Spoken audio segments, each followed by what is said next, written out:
Persia, 522 years before Christ. Cambyses II, barely in his 20s, ruled with a fierce determination to cement his authority, his every decree a testament to his unyielding will. The scorching eastern sun illuminates the royal palace of Susa, where young King Cambyses II, son and successor to the legendary Cyrus the Great, is about to administer justice as brutal as it is symbolic. Before the assembled court, an old and trembling man awaits his fate.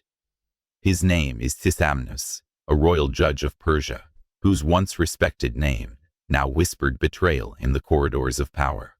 And he will soon enter history as an example of punishment that will echo through millennia to remind us of the dangers of judicial corruption.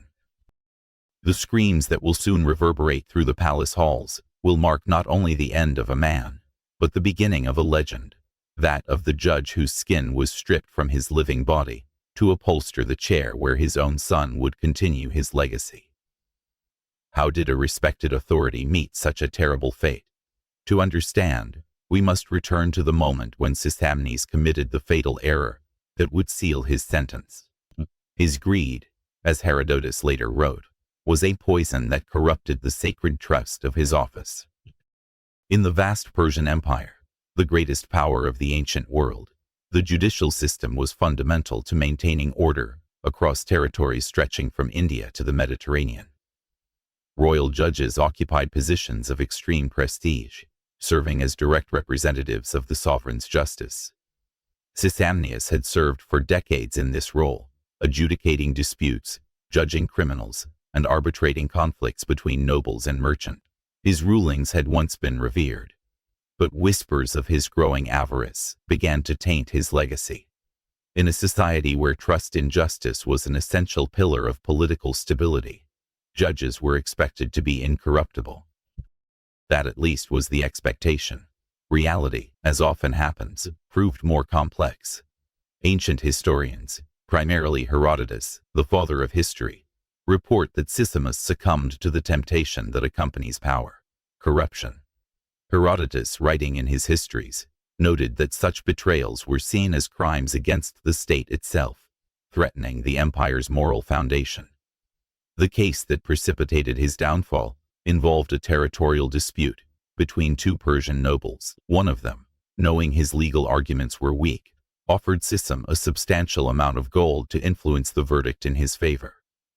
The judge, perhaps believing that the young King Cambyses, occupied with military campaigns and consolidating his power, would not pay attention to a seemingly minor case, accepted the bribe and delivered an unjust sentence. His arrogance blinded him to the empire's vigilant eyes, a fatal miscalculation.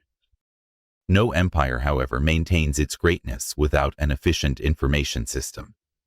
What Sisamnes did not know was that one of the scribes present at the trial was loyal to the nobleman who had been wronged by the corrupt decision. This scribe gathered evidence of the bribe and presented it directly to King Cambyses, who had recently returned from a campaign in Egypt. The scribe's courage, as later chronicled by Persian court records, exposed a rot that could not be ignored. Cambyses II was not known for his clemency. The son of Cyrus the Great, founder of the Persian Empire and considered a relatively magnanimous ruler by the standards of the time, Cambyses had ascended the throne determined to prove he could be as ruthless as his father had been visionary.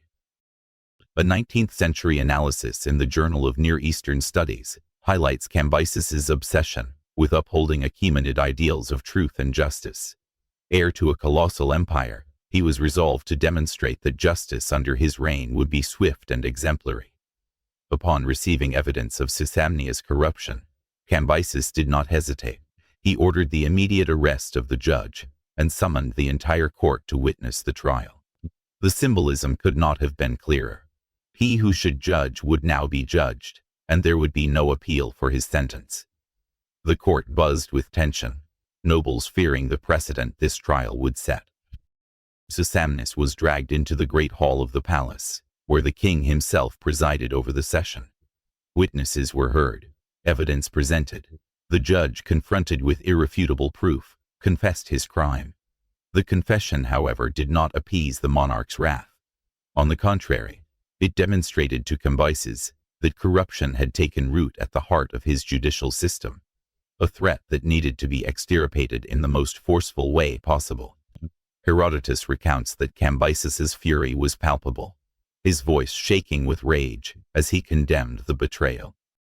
The sentence came directly from the sovereign's lips: death by flaying, not a private execution, but a public spectacle, so that all would learn the price of corruption. Yet, there was an additional element to the punishment, a refinement of pedagogical cruelty, typical of Persian political thought. The corrupt judge's skin would be used to upholster the judicial chair that would be occupied by his son, Otanes, who would succeed him in office. This act, as noted in a 2005 Oxford Classical Journal, was designed to instill perpetual fear in future judges. On the morning of the execution, the palace courtyard was filled to capacity. Nobles, merchants, scribes, and foreign diplomats, all summoned to witness royal justice in action. Sisamnes was brought in chains, his dignity already eroded by the knowledge of the horror that awaited him. His eyes, once commanding respect, now pleaded for mercy that would never come. In the center of the courtyard, a wooden table had been installed, surrounded by braziers to heat the executioner's tool. The Persian method of flaying was refined in its brutality. It wasn't simply about tearing off the skin, but doing so methodically, keeping the victim alive and conscious for as long as possible, and preserving the skin in a single piece for later use. The executioners, specialists in prolonged suffering beyond what seemed humanly bearable, began their work with clinical precision. First, incisions were made along Sisamnes's body, on his back, chest, and limbs. Hot water was poured over his skin to soften it and facilitate the procedure. Then, with special tools resembling spatulas, the executioners began to carefully separate the skin from the flesh, inch by inch. Sisamnes' screams echoed throughout the palace. His cries, Herodotus writes, were a warning that shook the resolve of even the hardiest onlooker. Some of those present fainted at the sight, others turned their faces away, unable to bear the spectacle. But Cambyses remained impassive, observing the punishment he himself had ordered, ensuring that the message was conveyed with absolute clarity. Persian justice would be incorruptible, or the price would be unbearable. A Babylonian chronicle fragment suggests such punishments were public to reinforce royal authority. The complete flaying process could last for hours. Death, when it finally came, resulted from a combination of shock, blood loss, dehydration, and hypothermia, for without the protection of skin, the body rapidly loses heat and fluids. According to Herodotus's accounts, Sisamnes remained conscious throughout much of the process, his suffering amplified by the understanding that his own skin would serve as a permanent reminder of his crime. After the judge's death, his skin was carefully treated with salt and other preservatives, transformed into leather through processes similar to those used for animal hides. This human leather was then used to upholster the judicial chair, where his son Otanes would now exercise the same function as his father. The chair's macabre upholstery, as noted in a 2010 archaeological review, symbolized the empire's unyielding stance against corruption. The image is almost inconceivable to modern sensibilities. A son forced to sit daily on the skin of his own father, administering the same justice that his progenitor had corrupted. It is important to note that, according to Herodotus, the appointment of Otanes was not an act of gratuitous additional cruelty. In Persian tradition, important positions often passed from father to son, and Otanes was likely already being prepared to eventually succeed Sisamnes. Cambyses, in appointing Otanes to his father's position, not only followed tradition, but transformed Sisamnes' punishment into a perpetual lesson for his successor and for all judges of the empire. The message was clear. Judicial corruption was not merely a crime against individuals harmed by unjust verdicts, but an attack on the very structure of the Persian state. A Persian inscription from Persepolis emphasizes truth as a divine mandate, underscoring Cambyses' motive. "Always remember," is said to have told Otanes, during his investiture, "upon what leather you sit when pronouncing your judgments." We do not know with certainty how Otanus dealt psychologically with this macabre reminder. Herodotus mentions that he eventually became a satrap, provincial governor, in Ionia, suggesting that he fulfilled his duties satisfactorily. His rise, as detailed in a 1998 Classical Quarterly article, implies he navigated the shadow of his father's disgrace with discipline. We can only imagine the thoughts that passed through his mind each time he sat in that chair to administer justice. The story of Sisamnes and his terrible punishment would remain alive not only in historical tradition, but also in art. Almost 2,000 years later, during the Renaissance, European artists would rediscover this account and transform it into powerful visual representations. The most famous of these is the diptych, The Judgment of Cambyses, by Flemish painter Gerard David, completed in 1498. This monumental work, commissioned by the aldermen of Bruges to be hung in the town hall, shows in graphic detail both the arrest and the flaying of Sisamnes. In the upper right extremity of the flaying panel, Otannes can be seen seated on the chair upholstered with his father's skin, a tiny but meaning-laden detail within the larger composition. The diptych, as discussed in a 2016 Renaissance Quarterly review, was a stark warning to Bruges' magistrate. It is worth noting that the choice of this theme to decorate a town hall was no accident. During the Renaissance, the story of Sisamnes was reinterpreted as a powerful warning about the dangers of judicial corruption and the necessity for honest magistrates. Other artists who portrayed the theme include Willem Isaac van Zwanenburg, who in 1607 created an impressive engraving based on a drawing by Joachim van Wolff, showing Cambyses ordering the flaying of Sisamnes, with Otannes seated on the chair covered with his father's skin. A 2019 art history journal notes its use in Dutch courts to deter judicial misconduct.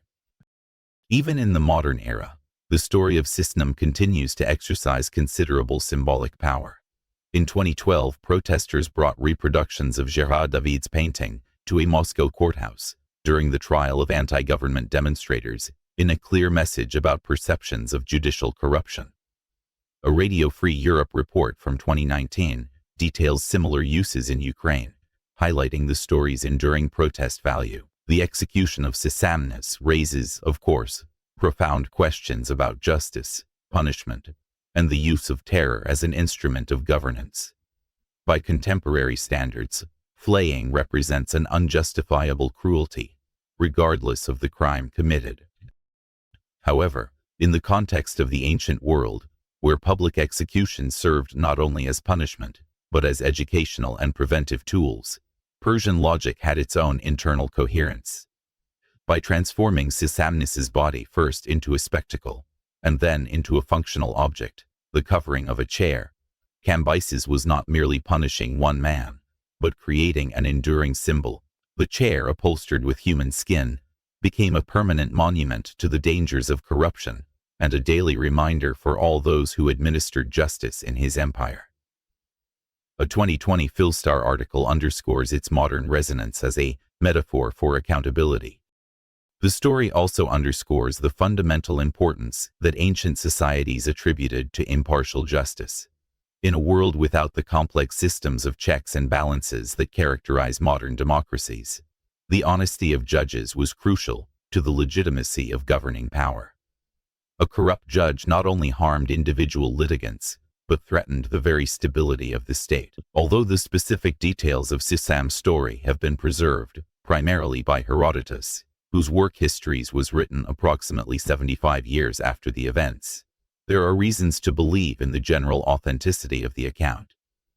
References to the practice of flaying as a form of execution appear in multiple Persian and Assyrian sources, and the utilization of human skin for various purposes is equally documented in several ancient cultures. A 2017 History Collection article confirms flaying's prevalence in Persian justice. Moreover, the didactic and symbolically charged character of the punishment aligns with what we know about Persian practices of justice and demonstrations of royal power. For a multi-ethnic empire that encompassed vast territories and diverse cultures, public and memorable demonstrations of power were essential instruments of government. The historical figure of Sisamnes and his terrible fate remains one of the most vivid and disturbing examples of judicial punishment from antiquity.